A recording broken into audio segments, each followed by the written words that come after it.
Yang pertama, dosen waktu mata kuliah bagi puisi yaitu Ibu Ismailina SSMPD. Di sini kami akan mempresentasikan makalah yang berjudul analisis aliran dalam puisi. Di sini saya tidak sendiri, saya bersama dengan teman saya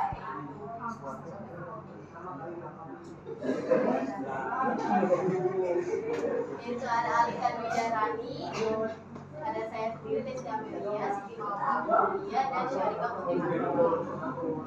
Pada presentasi kali ini kita akan menjelaskan mengenai aliran puisi, yaitu mengenai jenis-jenis aliran puisi. Ada aliran realisme, naturalisme, simbolisme, dan romantisme. Baiklah, untuk penyajian materi yang pertama akan disampaikan akan dipaparkan oleh saudari Syarika. Terima kasih moderator. Di sini ada pengertian aliran puisi. Aliran dalam puisi merujuk pada gaya atau pendekatan yang digunakan oleh penyair. Dalam pendekatan gaya yang biasanya dipengaruhi oleh latar karisma tertentu. Aliran ini menggabungkan tema dan teknik.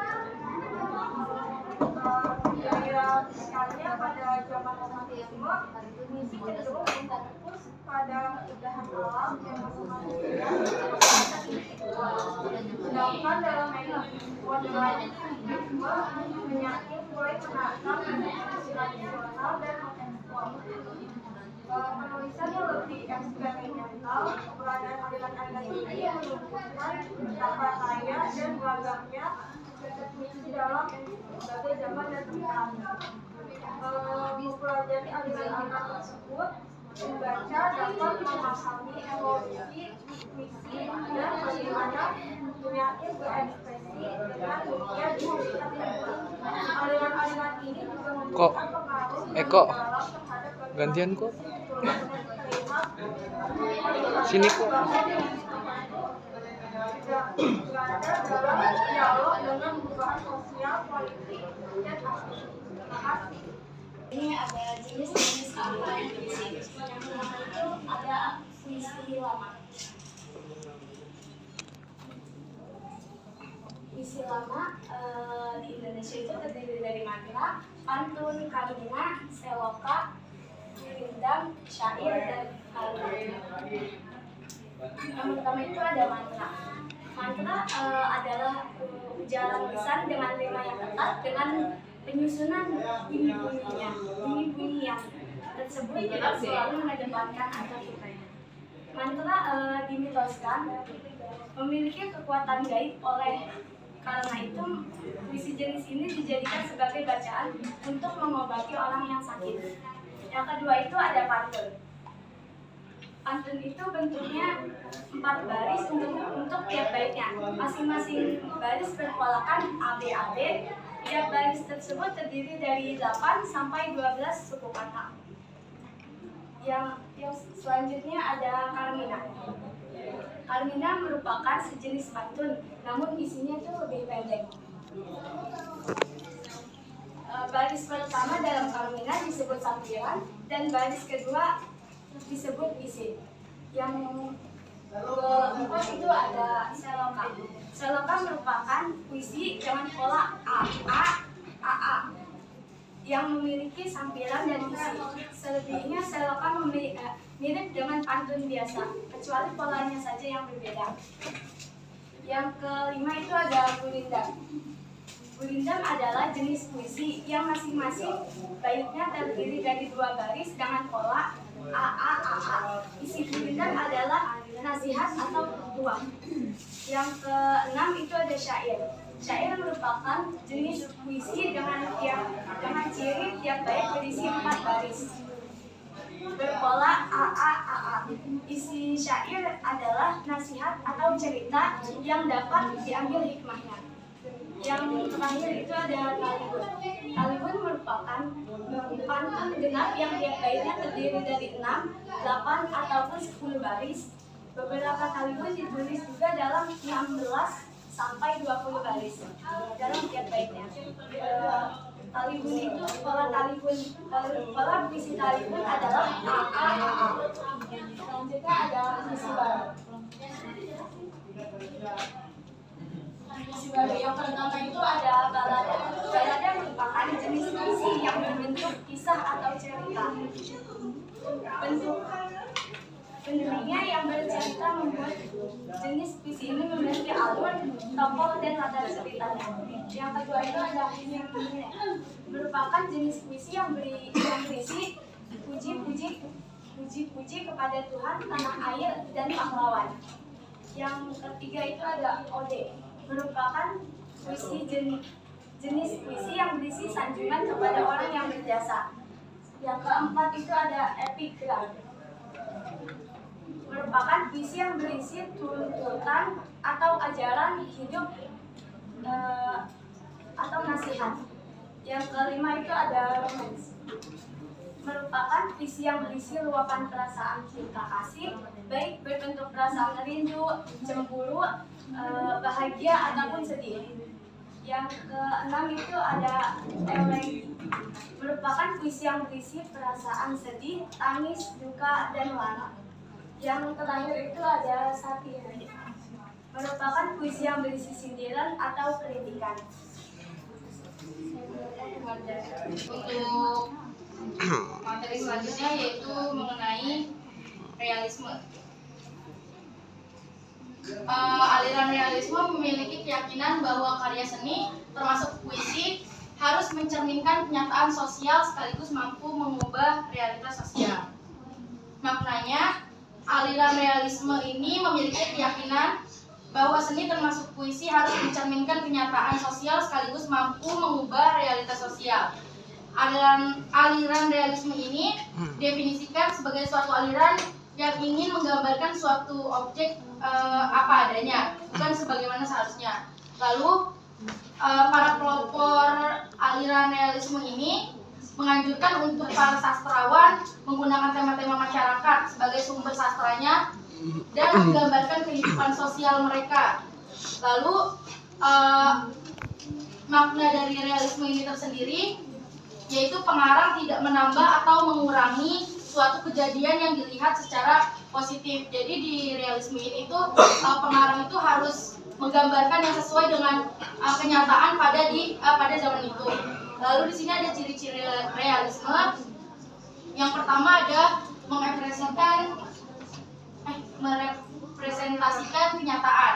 Maknanya apa?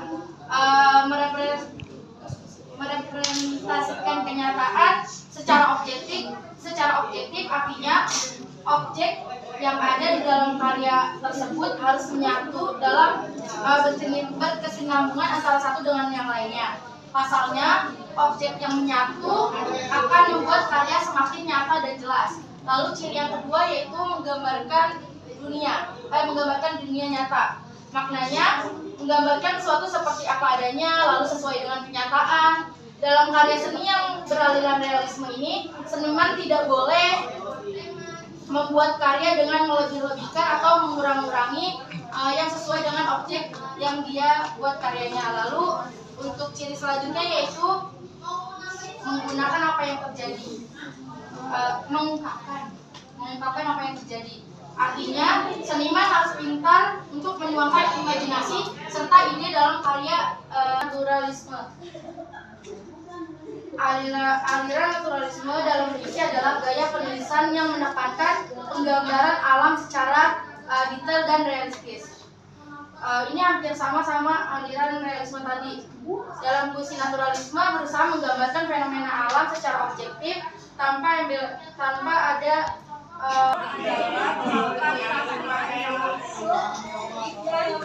tahun 1884. Nah, berasal dari kata Yunani simbolon yang berarti lambang atau tanda. Aliran ini menggunakan bahasa simbolik untuk menyampaikan makna. Itu adalah romantisme.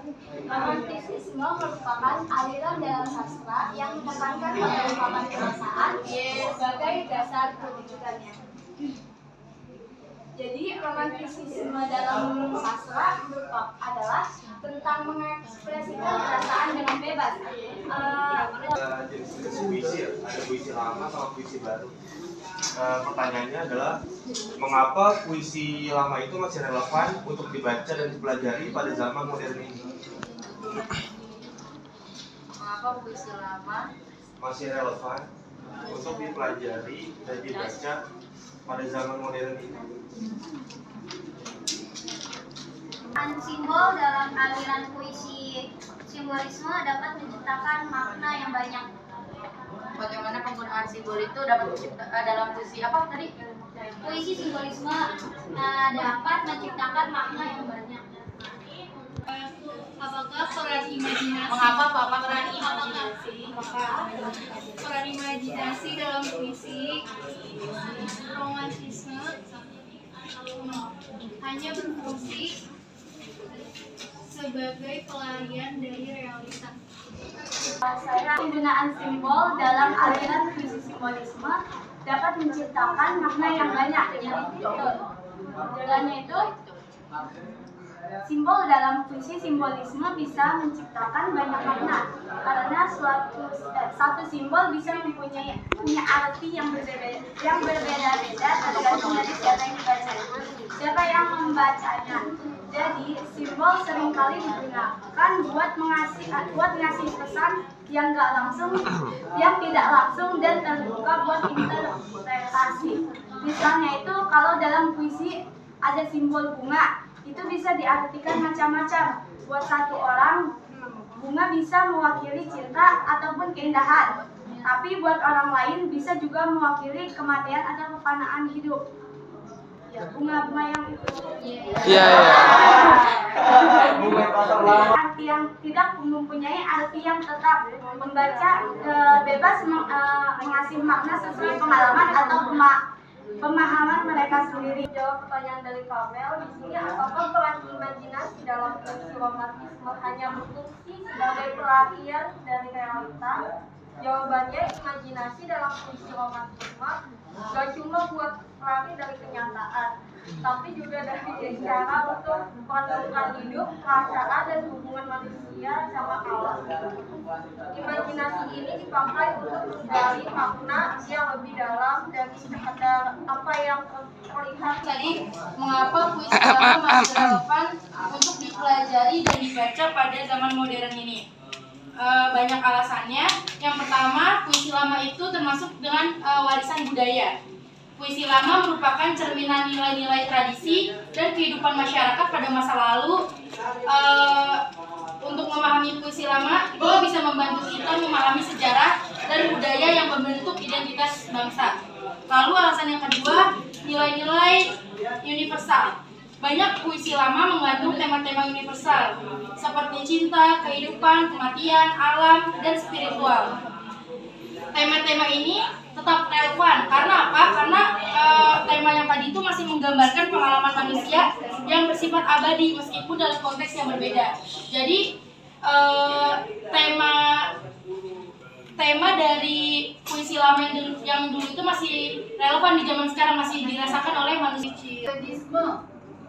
Ciri-cirinya coba.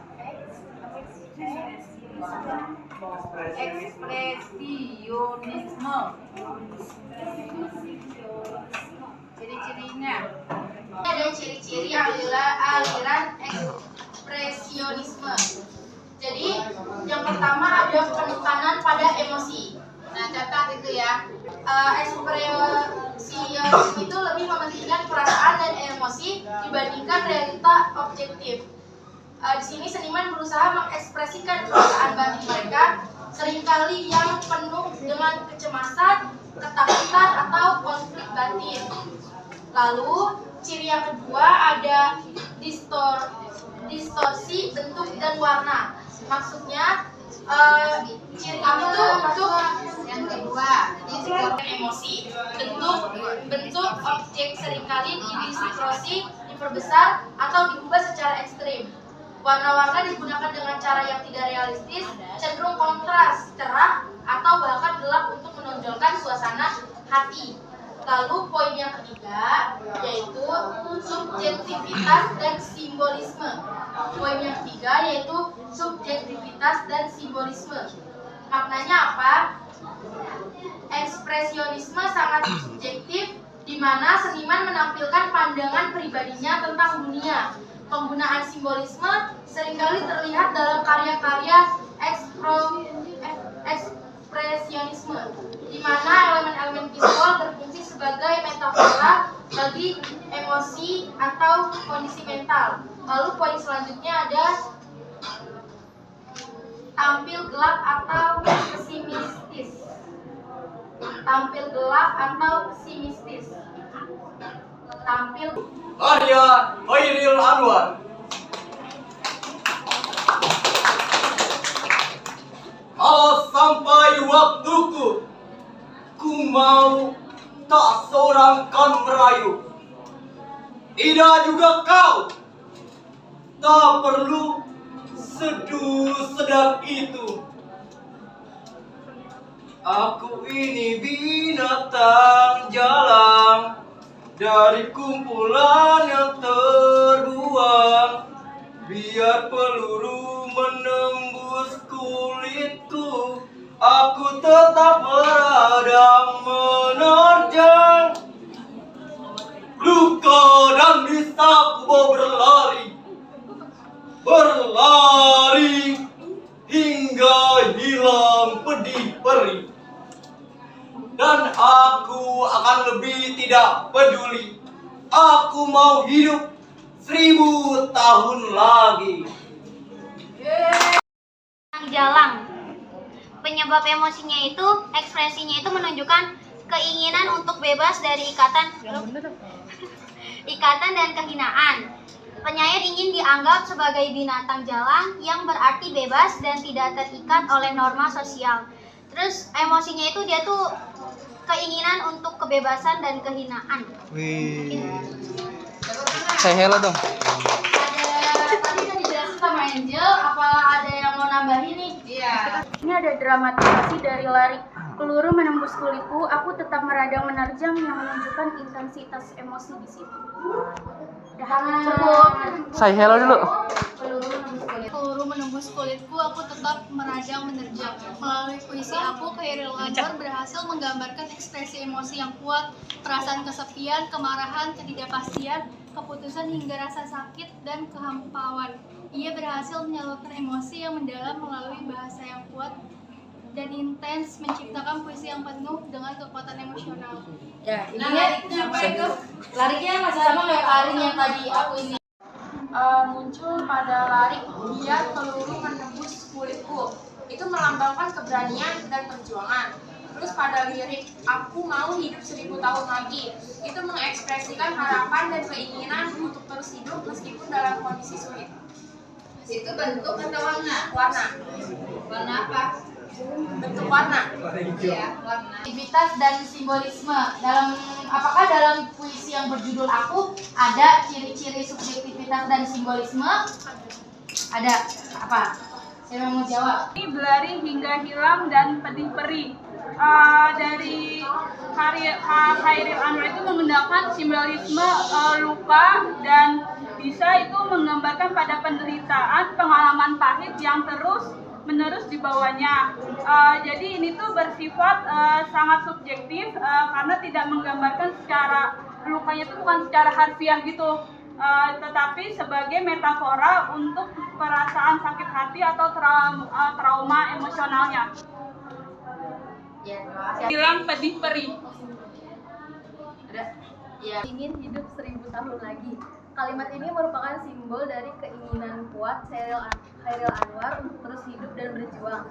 Dia tidak ingin menyerah pada kematian dan ingin terus merasakan kehidupan. Simbol ini juga menunjukkan semangat hidupnya yang tak kunjung padam dan keinginannya untuk terus berkarya. Say hello dulu, Gin. Dalam puisi yang berjudul Aku, karya Khairil Anwar, yaitu tampilan gelap atau pesimistis. tidak mau mati. Garis ini menunjukkan penolakan terhadap kematian dan keinginan untuk terus hidup. Tapi juga bisa diartikan sebagai rasa takut dan keputusasaan. Chairil Anwar seolah-olah merasa terjebak dalam kehidupan yang penuh dengan kesulitan dan ingin menghindar dari kematian. Puisi ini memperlihatkan dinamika perjuangan dan pemberontakan terhadap takdir, terutama dalam keinginannya yaitu hidup 1000 tahun lagi. Gerakan ini mencerminkan ciri ekspresionisme yang mengedepankan tindakan dan ekspresi yang aktif. Gamis Kemen. Ya. Untuk yang gamis menurut aku itu aku tetap meradang pada larik aku tetap meradang menerjang luka dan bisa kubawa berlari hingga hilang pedih perih. Nah, kenapa aku ngambil ini?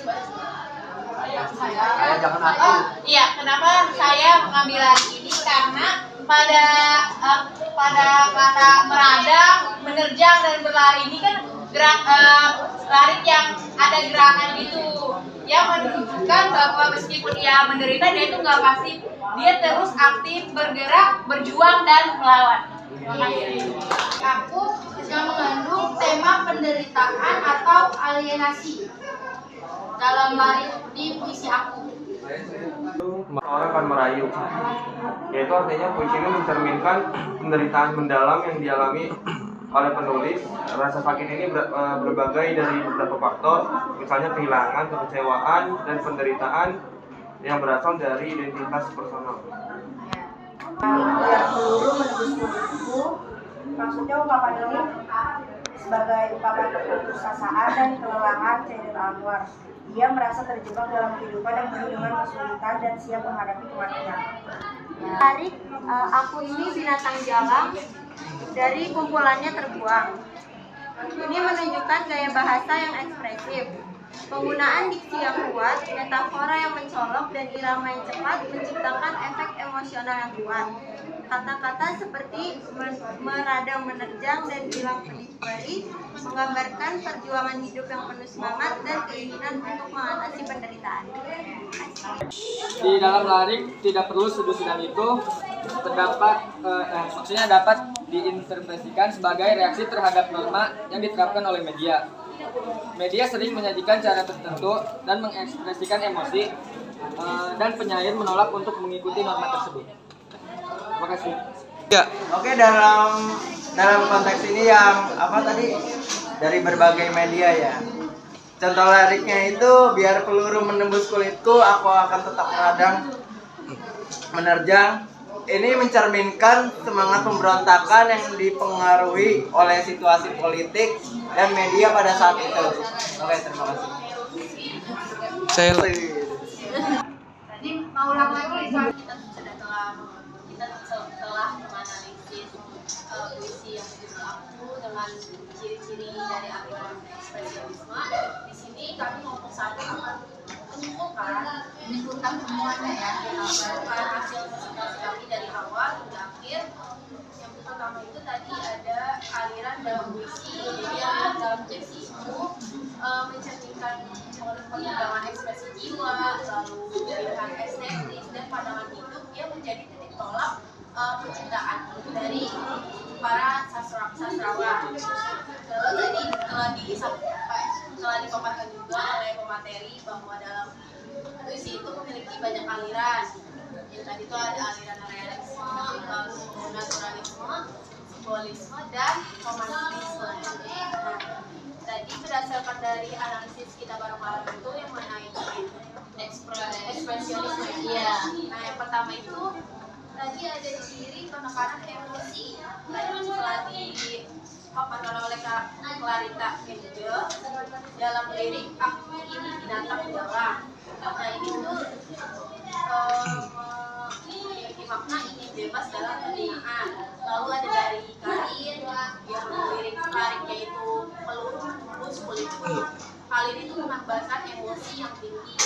Selanjutnya ada ciri dari aliran ekspresionisme. Yang kedua itu distorsi bentuk dan warna. Tadi ada dari Fatia mulai bahwa bentuk warna yang tersirat dari lari peluru menembus kulit itu karena warnanya itu tersirat yang melambangkan warna merah. Lalu ada ciri dari yang ketiga, subjektivitas dan simbolisme dari Afifah Asmawati. Lariknya itu luka dan bisa membawa lari-lari.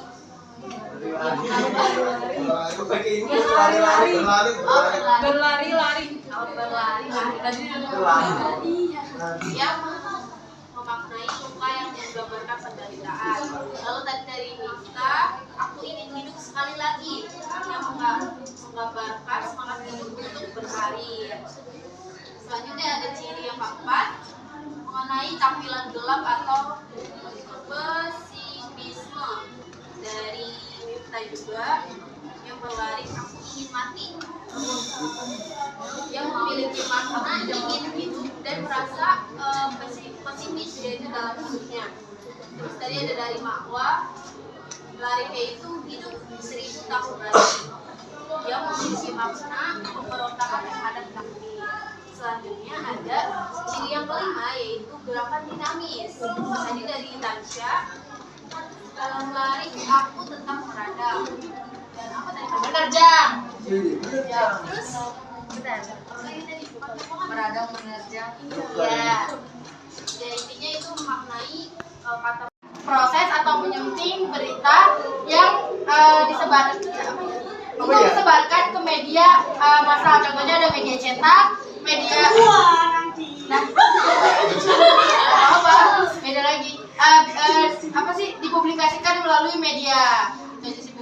Selanjutnya ada jenis-jenis proses untuk ada 3 jenis. Yang pertama jurnalistik cetak. Jurnalistik cetak itu ada koran, majalah, tabloid. Yang kedua ada jurnalistik elektronik kayak film, radio, televisi, dan lain sebagainya. Yang terakhir ada jurnalistik online kayak Instagram, Facebook, Twitter, dan lain sebagainya. Selanjutnya ada ciri-ciri kebahasan jurnalistik. Jadi ciri bahasanya itu harus komunikatif, lalu bisa mudah dipahami, terus singkat, padat, tidak mubazir, dan hemat kata. Selanjutnya ada manfaat jurnalistik, yaitu untuk melatih kita untuk berpikir kreatif, berpikir kritis, dan melatih kepercayaan diri. Selanjutnya Ilham.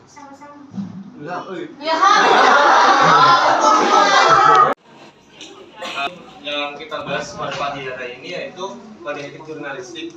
Kode etik jurnalistik itu ada merupakan sebuah peraturan yang dimiliki oleh setiap kerjaan, itu misalnya wartawan. Jadi wartawan itu mempunyai peraturan ketika narasumber itu mengizinkan informasinya untuk disebar atau tidak, bisa disebarkan atau tidak. Lalu wartawan itu mempunyai lembaga itu yang untuk mengatur, yang bisa menilai bahwa berita yang didapatkan oleh wartawan itu layak untuk disebarkan atau layak untuk dipublish atau tidak, agar tidak menjadi berita hoax nantinya. Lalu jurnalistik ini ada pada etik itu ada kesesuaian berita itu harus sesuai pada harus sesuai faktanya. Jadi tidak boleh menjadi wartawan yang amplop, menambahkan informasi atau disebut wartawan amplop. Wartawan yang mudah disogok, untuk menambahkan informasi sehingga informasi itu tidak sesuai faktanya dan tidak aktual.